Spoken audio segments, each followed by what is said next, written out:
है कि किसी वृत्त की बराबर जीवाएं केंद्र से समान दूरी पर स्थित होते हैं। बराबर जीवाएं केंद्र से समान दूरी पर क्या होते हैं, स्थित होते हैं। ये ज्ञात करना है अपने को, ठीक है। तो एक वृत्त है, ठीक आया समझ। एक वृत्त है जिसकी दो समान जीवा है, ये जितने लंबाई का है उतने लंबाई का ये भी है। मतलब ये ए है, ये बी है, ये सी है, ये डी है और एक बिंदु केंद्र ओ। आया समझ, क्लियर है। तो अपने को सिद्ध करना है कि ये इस जीवा की दूरी और इस जीवा की दूरी आपस में बराबर है केंद्र से कि नहीं, ये ज्ञात करना है। मतलब केंद्र से इस जीवा की लंबाई दूरी और केंद्र से इस जीवा की दूरी बराबर है कि नहीं, ये सिद्ध करना है। आया समझ। हमें यही बोल रहा है दोनों बराबर होते हैं, तो आपको बराबर होते हैं तो कैसे बराबर होते हैं ये सिद्ध करना है। क्लियर है। तो सबसे पहला मेरा काम है कि ओ को ए से मिलाते हैं, मिला दिया। उसी प्रकार से ओ को सी से मिलाते हैं, मिला दिया। यहां तक आया समझ। तो यहां पर पहले लिख लो कि माना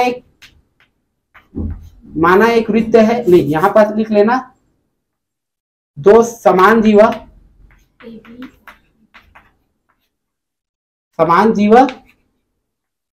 ए बी व सी डी है। क्लियर है। तो सिद्ध क्या करना है हमें,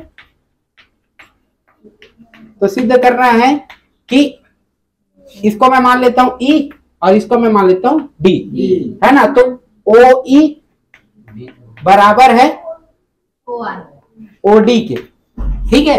आया समझ। ओ आर कहाँ दिख रहा है तुमको,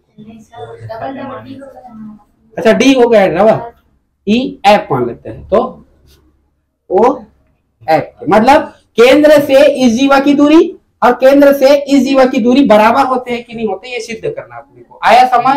कहानी आया समझ कि क्या करना है अपने को, क्लियर है।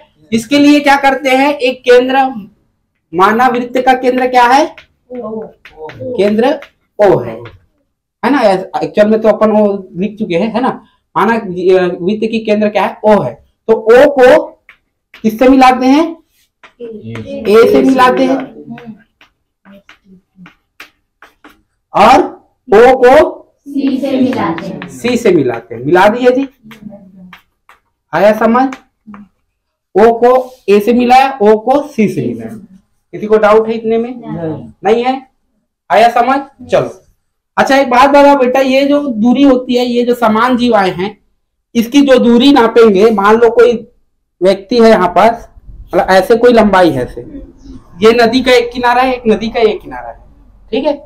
तो आप दूरी कैसे मापोगे, ऐसे मापोगे क्या? नहीं। तो शॉर्ट दूरी को मापते ना, तो शॉर्ट दूरी कैसे मापेंगे, ऐसे। तो ये इस पर लंब होते कि नहीं होते? और अपन तो पढ़े हैं बेटा कि इसकी जो दूरी नापेंगे वो क्या होते हैं, इस पर लंब होते हैं, है कि नहीं। मतलब मैं इससे इस बिंदु से इस पर दूरी नापूं तो ऐसे तो नहीं नापूंगा, मैं ऐसे सीधे शॉर्ट दूरी को ही तो नापूंगा कि नहीं नापूंगा। क्लियर है यहां तक, क्लियर है। तो ये शॉर्ट दूरी क्या कहना है, शॉर्ट दूरी कर रहा हूं मतलब इसका मतलब इस पर लंब डाल रहा हूं।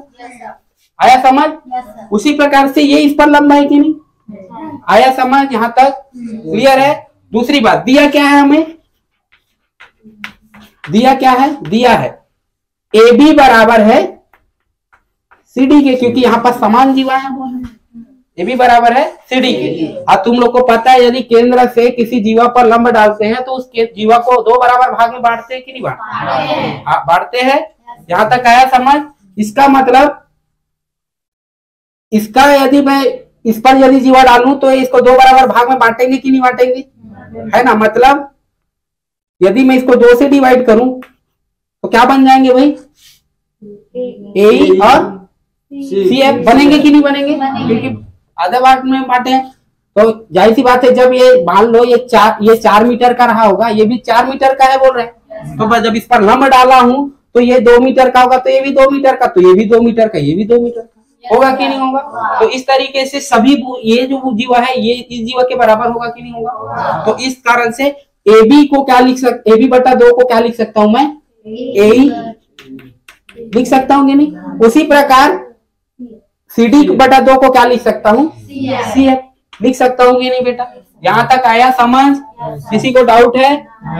चलो ये कहानी तो समझ आ गया, आया समझ यहाँ तक। चलो तो एक इस त्रिभुज में ध्यान दो, दो त्रिभुज दिख रहे हैं, त्रिभुज नंबर 1, त्रिभुज नंबर 2 दिख रहा है, क्लियर है। अच्छा एक बात बताओ, OA और OC क्या बराबर होंगे और क्यों होंगे बराबर? त्रिज्या है। तो यहाँ पर OA और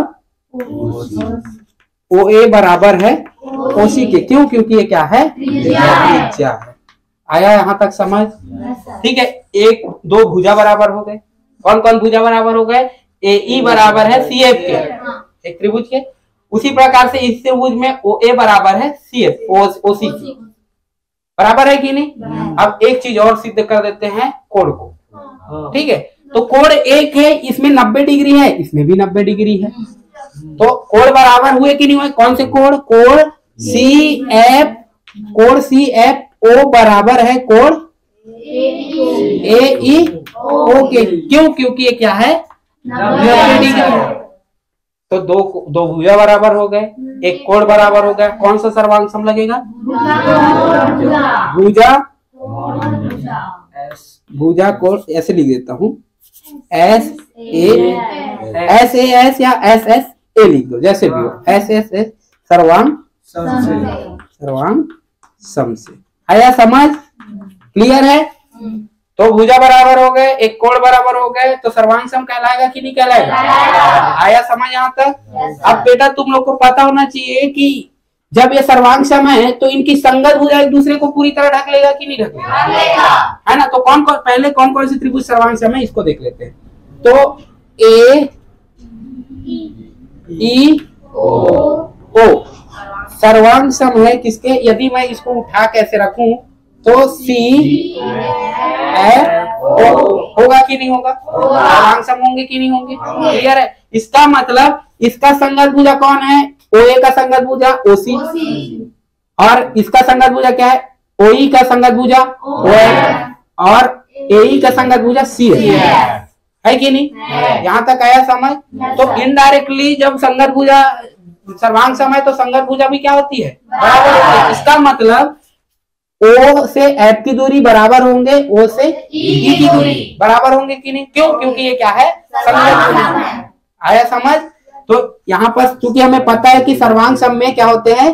संगत भुजा, क्योंकि हमें पता है कि सर्वांग सम में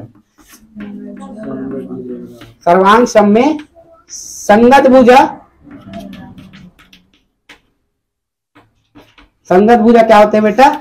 बराबर होते हैं। अतः किसका संगत भुजा कौन है? OE का संगत भुजा OF है। अतः इन दोनों भी बराबर होंगे कि नहीं होंगे? OE बराबर OF, और यही सिद्ध करने बोला था कि नहीं बोला था? ये इसकी दूरी है कि नहीं है? और दोनों दूरी बराबर होते हैं कि नहीं? आया समझ? बन जाएंगे।